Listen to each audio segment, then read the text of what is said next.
Hi friends, ఎలా ఉన్నారు? ఈ వీడియోలో నేను మీకు ఇందిరమ్మ ఇళ్ల గురించి అయితే చెప్పబోతున్నాను. ఇందిరమ్మ ఇళ్లకు సంబంధించి ప్రభుత్వం 3 కేటగిరీలను అయితే డివైడ్ చేయడం జరిగింది. L1, L2, L3 అయితే డివైడ్ చేసిన విషయం అందరికీ తెలిసిందే.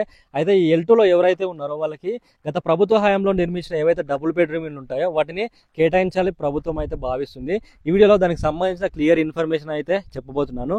ఫ్రెండ్స్, మీ వీడియో వస్తే డెఫినెట్గా లైక్ చేయండి. అలాగే ఇలాంటి ఇన్ఫర్మేషన్ కోసం మన ఛానల్ని సబ్స్క్రైబ్ చేసుకొని ఫాలో అవ్వండి. ఏమాత్రం లేట్ చేయకుండా టాపిక్లకు అయితే వెళ్ళిపోదాం. గత ప్రభుత్వ హయాంలో నిర్మించిన ఏవైతే డబుల్ బెడ్రూమ్ ఇల్లు ఉన్నాయో దాదాపు 2,90,000 పైగా ఇళ్లను అయితే మంజూరు చేసింది అప్పట్లో.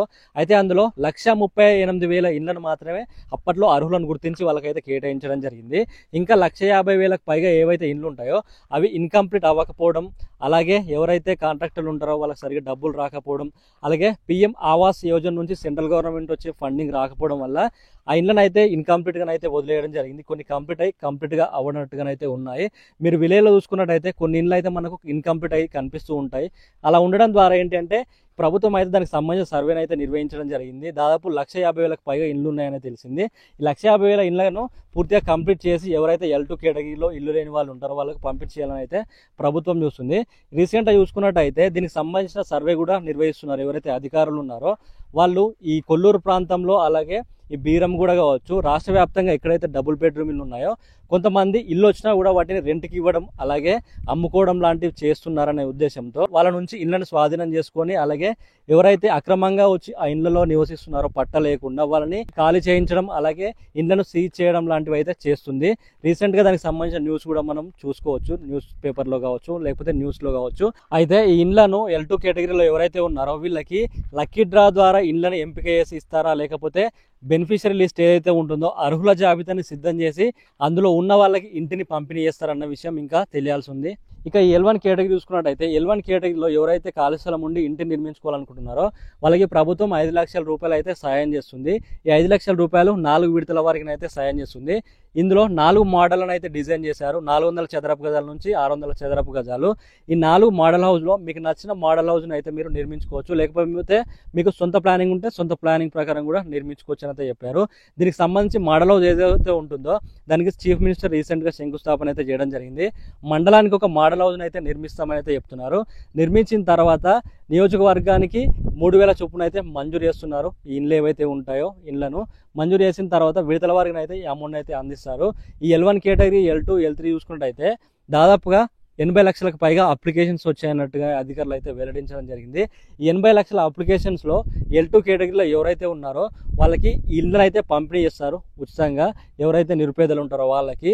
దీనికి సంబంధించి గత ప్రభుత్వంలో ఎవరైతే అర్హులు ఉన్నారో వాళ్ళకి సంబంధించి, అలాగే రీసెంట్గా చేసిన సర్వే ఆధారంగా ఈ ఇళ్ళని అయితే మంజూరు చేస్తామని అయితే చెప్తుంది. ఇళ్ళ మంజూరు అనేది లిస్ట్ ఆధారంగా అర్హులను జాబితాను గుర్తిస్తారా, లేకపోతే లక్కీ డ్రా ద్వారా తీసి అర్హులను ఎంపిక చేయాలని అయితే ఆలోచిస్తుందా అనే విషయం అయితే తెలియాల్సి ఉంది. ఇంకా లక్కీ డ్రా ద్వారా తీస్తే మాత్రం ఎవరైతే అదృష్టం ఉంటుందో వాళ్ళకి మాత్రమే ఇళ్ళని అయితే పంపిణీ చేస్తారు. ఇప్పుడు దాదాపు 1,50,000 పైగా ఇళ్ళని అయితే రెడీ చేస్తుందని అయితే మార్చిలోగా తెలుస్తుంది. నేను దీనికి సంబంధించి ఆల్రెడీ వీడియోని అయితే చేశాను. గత ప్రభుత్వంలో నిర్మించిన ఏవైతే డబుల్ బెడ్రూమ్ ఇల్లు ఉన్నాయో వాటిని ఇందిరమ్మ పరిధిలోకి తీసుకురావాలని ప్రభుత్వం ఆలోచిస్తున్నట్టుగా ఒక వీడియోని అయితే చేశాను నేను 1 మంత్ బ్యాక్. మీరు ఒకసారి ఆ వీడియోని చూడండి, చూస్తే మీకు క్లియర్ అని అయితే అర్థమవుతుంది. ఈ డబుల్ బెడ్రూమ్ ఇల్లు అనేవి ఎక్కువ హైదరాబాద్ శివార్లోని కొల్లూరు, అలాగే బీరంగూడలను అయితే ఎక్కువ నిర్మించారు.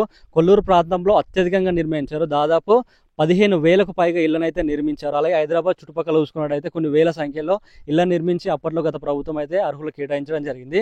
ఇక జిల్లాల వారీగా చూసుకున్నట్టయితే సిద్దిపేట కావచ్చు, లేకపోతే సిరిసిల్ల కావచ్చు, ఇక్కడ ఏవైతే కాలనీలు ఉంటాయో కాలనీల వైజ్గా నిర్మించి అర్హులు కేటాయించారు.